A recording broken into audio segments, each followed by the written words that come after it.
ٹھٹہ کے علاقے مکلی میں پاکستان پیپلز پارٹی کا جلسہ جاری ہے اور چیئرمین پیپلز پارٹی بلاول بھٹو زرداری جلسہ گاہ پہنچ گئے ہیں۔ اس وقت وہ اسٹیج پر موجود ہیں اور اب سے کچھ دیر بعد وہ جلسے میں موجود شرکاء سے خطاب کریں گے۔ بالکل، اظہار تشکر کے لیے یہ جلسے کا انعقاد کیا گیا ہے۔ بلاول بھٹو زرداری جیسے ہی خطاب کریں گے وہ خطاب بھی آپ کو دکھائیں گے۔ یہ مناظر دیکھ رہے ہیں آپ، بلاول بھٹو زرداری کا استقبال کیا گیا۔ پاکستان پیپلز پارٹی نے الیکشن میں جو ریزلٹس اچیو کیے ہیں سارا سندھ میں، اگر مراد علی شاہ کو بھی دیکھا جا سکتا ہے بلاول بھٹو زرداری کے ہمراہ، جیسے ان کا خطاب شروع ہوگا براہ راست دکھائیں گے۔ پاکستان پیپلز پارٹی نے نون لیگ کے ساتھ وفاقی کابینہ میں شمولیت پر رضامندی ظاہر کر دی ہے۔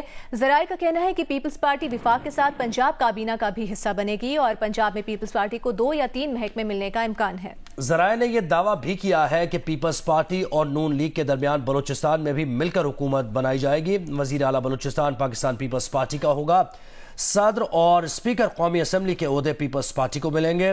چیئرمین سینٹ اور 4 گورنرز کا فیصلہ بعد میں کیا جائے گا۔ رہنما پیپلز پارٹی قمر زمان قاہرہ یہ کہتے ہیں کہ پیپلز پارٹی نے وفاقی کابینہ میں شامل ہونے کا تاحال کوئی حتمی فیصلہ نہیں کیا ہے۔ حتمی فیصلہ کل کوارڈینیشن کمیٹیز کے اجلاس کے بعد ہوگا۔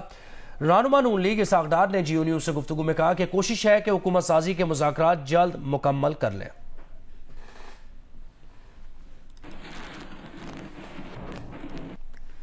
نون لیگ کے مرکزی رہنما خواجہ آصف نے تصدیق کی ہے کہ وفاق میں نون لیگ، پیپلز پارٹی اور MQM مل کر حکومت بنانے جا رہے ہیں۔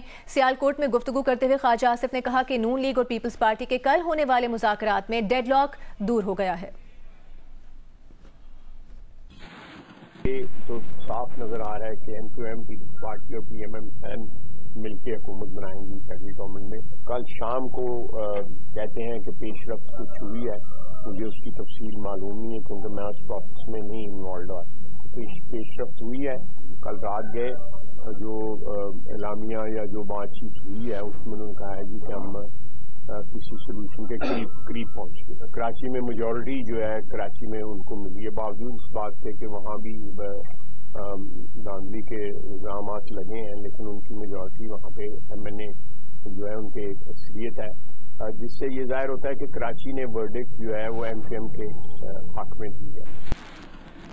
تحریک انصاف نے دھاندلی کی تحقیقات کے لیے عدالتی کمیشن بنانے کا مطالبہ کر دیا۔ اسلام آباد میں نیوز کانفرنس کے دوران رہنما PTI بیرسٹر گوہر نے کہا کمشنر راولپنڈی نے PTI کے موقف کی تائید کی ہے، ان کے الزامات کی تحقیقات ہونی چاہیے۔ سیکرٹری جنرل عمر ایوب نے کہا کہ جن شخصیات کا نام کمشنر راولپنڈی نے لیا ہے وہ خود کو تحقیقات سے دور رکھیں۔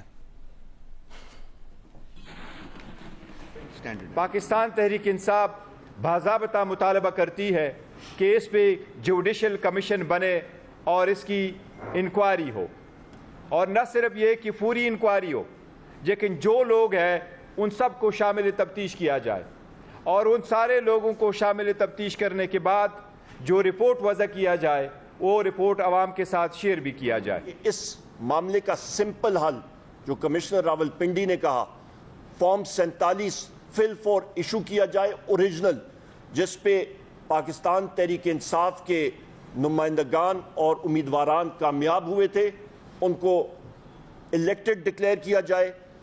لانگ ٹرم میں اس کی انکوائری، جوڈیشل انکوائری ہونی چاہیے، انڈیپینڈنٹ ججز ہونے چاہیے، اور جن لوگوں کے نام کمشنر راولپنڈی میں لیے ہیں وہ اس انکوائری کا قطعاً کسی قسم کا حصہ نہیں بننا چاہیے۔ ہم لوگ چیف جسٹس پاکستان سے بھی گزارش کریں گے کہ کیونکہ ان کا نام یہاں پہ لیا گیا وہ ہمارے لیے محترم ہے، پر کیونکہ ان کا نام لیا گیا ہے تو سپریم کورٹ کا جو بینچ بنتا ہے اس سے وہ ہم لوگ احترام سے ریکویسٹ کریں گے ان سے کہ اس کا حصہ وہ نہ بنے، اور ایک انڈیپینڈنٹ پینل کے طور پہ، ایک جوڈیشل پینل کے طور پہ صاف شفاف جوڈیشل انکوائری ہونی چاہیے۔ آگے بڑھتے ہیں، آپ کو بتاتے ہیں الیکشن کمیشن کی خصوصی کمیٹی سابق کمشنر راولپنڈی لیاقت علی چٹھا کے الزامات کی تحقیقات کل شروع کرے گی۔ ذرائع کا کہنا ہے کہ خصوصی کمیٹی راولپنڈی ڈویژن کے تمام DROز اور ROز کے بیانات قلم بند کرے گی۔ راولپنڈی ڈویژن کے 6 ڈسٹرکٹ ریٹرننگ افسران کے بیانات قلم بند کیے جائیں گے۔ قومی اسمبلی کے 13 اور صوبائی اسمبلی کے 26 حلقوں کے ROز کے بیانات قلم بند ہوں گے۔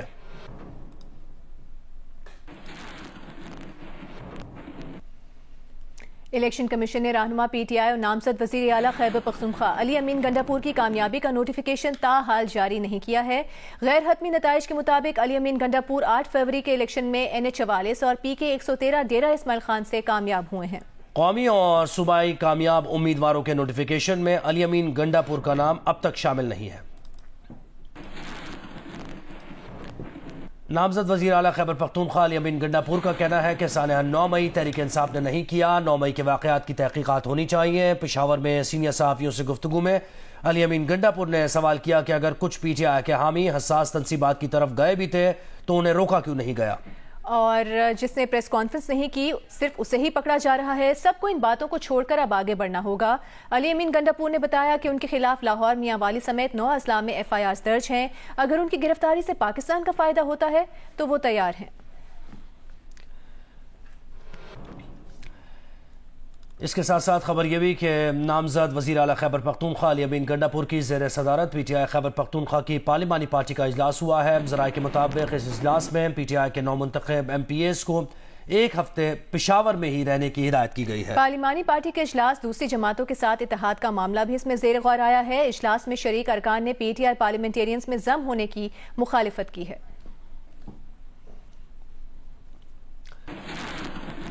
امیر جماعت اسلامی سراج الحق کہتے ہیں کہ 2024 کے الیکشن پاکستانی تاریخ کے آلودہ اور غیر شفاف ترین انتخابات تھے۔ لاہور میں پریس کانفرنس کرتے ہوئے سراج الحق نے کہا وہ چاہتے ہیں شفاف الیکشن کی خواہاں جماعتیں ایک پیج پر آ جائیں۔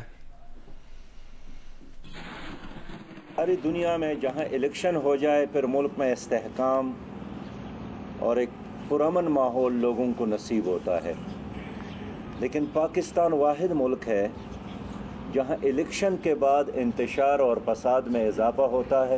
میں سمجھتا ہوں کہ 2024 کا الیکشن پاکستان کی تاریخ کا آلودہ ترین الیکشن تھا اور بدنام ترین الیکشن تھا۔